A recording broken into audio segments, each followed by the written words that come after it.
오늘 9월 11일 사사기 17장 1절부터 13절까지 말씀입니다. 오늘 본문은 이스라엘이 얼마나 타락했는가에 대한 그 타락의 시작점이 등장하게 됩니다. 1절부터 3절까지의 말씀을 보게 되니까 에브라임 산지에 미가라고 하는 사람이 살았어요. 이 미가가 자기 어머니 집에 들어가서 은 1100개를 훔칩니다.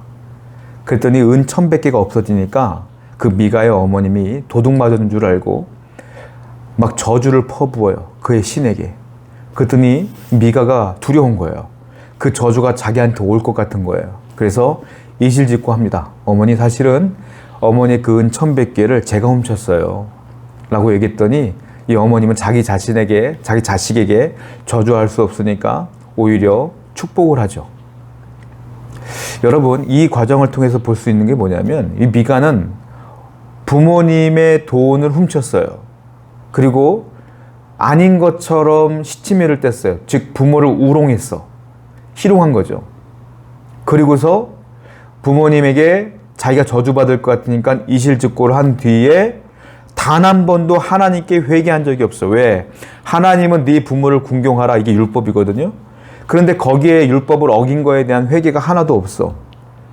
그냥 넘어가는 것이죠. 넘어가는 거예요. 그랬더니 2절과 3절을 쭉 보니까 이 어머님이 내 아들이 그런 거구나, 오히려 감사하다라고 말하면서 내가 너를 위해서 신상을 하나 만들게 라고 말하면서 그 은을 녹여서 신상을 하나 만드는 거예요. 우상을 만들었어. 그리고 그 우상을 이 미가의 집에 개인 신당이 있었거든요. 거기다가 놓는 거야. 자, 이게 무슨 일인지 모르겠어요. 분명히 이 사람들은 에브라임 산지에 사는 이스라엘 사람들이거든요. 즉 이것이 여호와께 감사합니다, 하나님께 감사합니다라는 명목으로 신상을 만든 거예요. 이게 하나님께서 원하는 게 전혀 아니지 않습니까? 하나님을 믿는다고 말하면서, 하나님을 사랑한다고 말하면서 결국 자기 뜻대로 신상 부어 만들고 저주했다가 저주 취소했다가 자기들 마음대로 하는 거잖아요. 여러분, 오늘날도 하나님 믿노라고 하면서 하나님 사랑합니다라고 말하면서 말씀대로 살지 않고 내 뜻대로 사는 사람들이 있어요. 여러분들은 어떻습니까? 하나님을 믿는다고 말하면서 성경대로 살지 않고 성경을 읽지 않고 묵상하지 않고 성경대로 순종하려고 하지 않고 내 마음대로 사는 사람은 없습니까? 어쩌면 여러분 아니겠어요? 그러면 오늘 본문과 똑같은 거예요. 미가와 미가의 어머니가 우상을 섬기는 것처럼 똑같은 삶을 사는 거예요. 내 맘대로 산다, 말씀대로 살지 않는다, 이건 결국 우상 숭배와 똑같은 행위다. 이 얘기 아니겠어요? 이게 타락의 시작점이에요. 그리고 4절부터 5절을 보게 되니까 미가가 그 은을 그 어머니에게 도로 주었어요. 그랬더니 그 어머님이 어떻게 했어요? 아까 신상을 만들었다고 그랬잖아요. 그리고 개인 신당이었던 미가의 집에다 그 신상을 놨어요. 자, 5절 말씀 보니까 그 사람 미가에게 신당이 있으므로 그가 에봇과 드라빔을 만들고 한 아들을 세워 그의 제사장으로 삼았더라. 미가에게는 아들이 있었거든요. 그 아들을 그냥 자기가 제사장으로 자기가 삼아. 에봇을 만들고 드라빔을 만들어, 은으로. 그리고 그걸 딱 놓고 자기 아들 중에 아무나 괜찮은 애를 자기 아들 중에 제사장으로 삼는 거예요. 왜냐? 네가 이제 제사장이 되어서 우리 가족을 위해 늘 예배하고 복 좀 빌어다오, 이 말이에요. 한마디로 말하면. 신앙의 타락은요, 하나님의 영광을 위한 것이 아니고 내 개인적인 유익을 취할 때 신앙이 타락하는 거예요. 이 사람은 자기가 복 받으려고 자기 아들 아무나 제사장 삼는 거 아닙니까? 그러니까 우리 집안이 마치 신당인 것처럼, 신전인 것처럼, 그래야지 하나님께서 복을 주실 것처럼. 이 사람은 완전히 복에 굶주려 있는 사람이야. 쉽게 말하면. 신앙의 타락은 하나님 외에 내가 잘 먹고 잘 사는 데 집중할 때 신앙이 타락하는 거예요.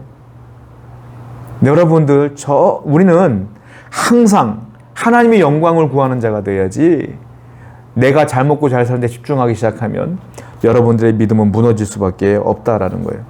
자, 이렇게 행동할 수 있었던 이유가 뭐겠어요? 6절에 나와요, 그 이유가. 그때에는 이스라엘이 왕이 없었으므로 사람마다 자기 소견에 옳은 대로 행하였더라. 왕이 없었어, 왕이.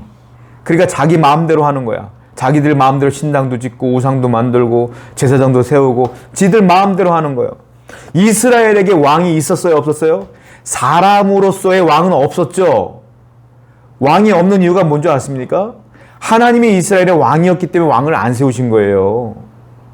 그러면 이스라엘의 왕은 누구예요? 하나님이시죠, 하나님. 그러면 그 왕이 말씀하신 대로 살아야지.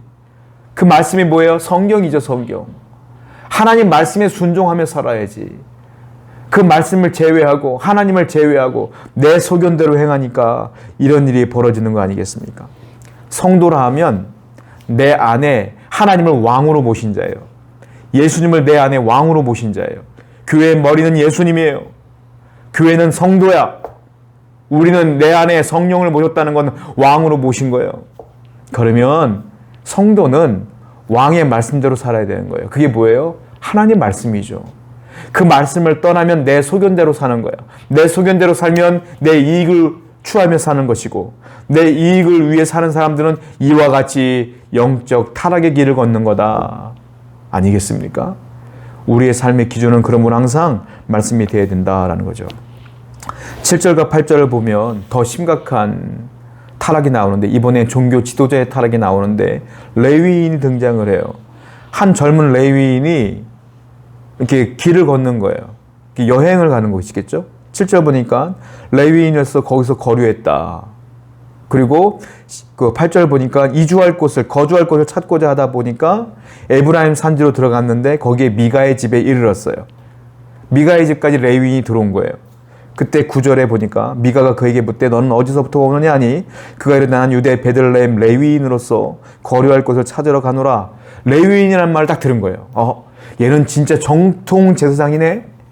이 얘기를 미가가 들은 거예요. 그리고 10절에 미가가 제안을 해요. 자, 너 그러면 거류할 곳을, 있어야 될 곳이 없는 거 보니까 우리 집에 살아라. 대신에 그냥 사는 게 아니라 내가 돈 줄게. 은을 매일 줄게. 내가 매달 은을 줄게. 그리고 옷도 줄게. 먹을 것도 제공해 줄게. 대신 우리 집에 살아. 그러면서 우리 집을 위해서 예배를 드려다오. 라고 미가가 얘기를 하는 거죠. 그러면서 미가의 아들들처럼 내가 너에게 대해주겠다라고 얘기를 했어요. 그리고 미가가 12절에 보니까 레위인을 거룩하게 구별하며 그 청년이 미가의 제사장이 되어 그 집에 있었더라. 13절에 이에 미가가 이르되 레위인이 내 제사장이 되었으니 이제 여호와께서 내게 복을 주실 줄 아노라. 이제 정통 제사장이 내 집에 들어온 거죠. 여러분, 그러나 기억해야 될 게 있어요. 레위인이라고 다 제사장이 되는 게 아니에요. 누가 됩니까? 아론의 후손 중에 한 사람이 제사장이 되는 거예요. 똑같은 레위인일지라도 정통 제사장은 아론의 후손에서 나오는 거야. 근데 이 레위인은 자기가 머물 곳이 없죠. 먹을 것도 없죠. 입을 것도 없죠. 근데 미가가 제사장 해달라, 아들처럼 대해주겠대. 그러니까 자기가 정통 아론의 후손이 아님에도 불구하고 내가 제사장 할게요 라고 말한 거야. 종교 지도자가 된 거죠. 여러분, 종교 지도자도요, 하나님의 뜻이 아니라 내 개인의 이익을 위해 취하는 순간 그 타락은 심각해지는 거야. 나만 타락하는 것이 아니라 나를 추종하고 나를 따르는 수많은 성도까지 타락시켜버리는 거예요. 영적 지도의 타락이 얼마나 무서운가가 또 여기에 나오는 거 아니겠습니까? 그리고 뭐라고 말했어요? 13절의 마지막에 이제 내가 레위인을 내 개인 제사장으로 만들었으니까 여호와가 내게 복을 줄 거야 라고 미가가 생각해요. 레위인을 제사장으로 세운 이유가 뭐예요? 여기 나오죠. 내가 복 받으려고. 한마디로 이 미가는 하나님을 이용해서 현세에서 복 받으려고 하는 자예요. 최악의 성도가 누구냐? 하나님을 이용하여 복 받으려고 하는 자예요. 내가 기도해서 복 받는다고 하네, 목사님이. 기도해야지. 헌금하니까 복 받는다고 하네, 헌금 이만큼 해야지. 다 이유가 내가 복 받으려고요. 아니요. 헌금하는 이유는 하나님께 감사하여, 나를 이렇게 인도하신 하나님께 감사하여 드리는 거예요. 내가 기도하는 이유는 하나님, 내가 연약하니까 나를 도와주세요 라고 하는 거지. 내가 복 받으려고 하는 이유는 들어가서는 안 되는 거예요.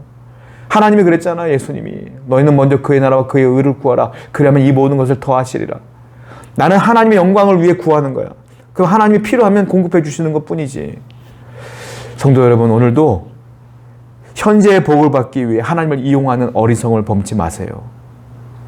우상 숭배자가 되지 마세요. 내 소견대로 말씀을 제외하고 내 소견대로 사는 어리석음을 범치 마세요. 오직 하나님을 위해 하나님의 기준을 따라 말씀을 따라 살아가는 여러분 되기를 축원드립니다. 기도합시다. 성도는 말씀을 사모해야 되며 말씀대로 사는 존재입니다. 우리가 그러한 존재가 되기를 원하오니 하나님 함께해 주옵소서. 예수님의 이름으로 기도드렸습니다. 아멘.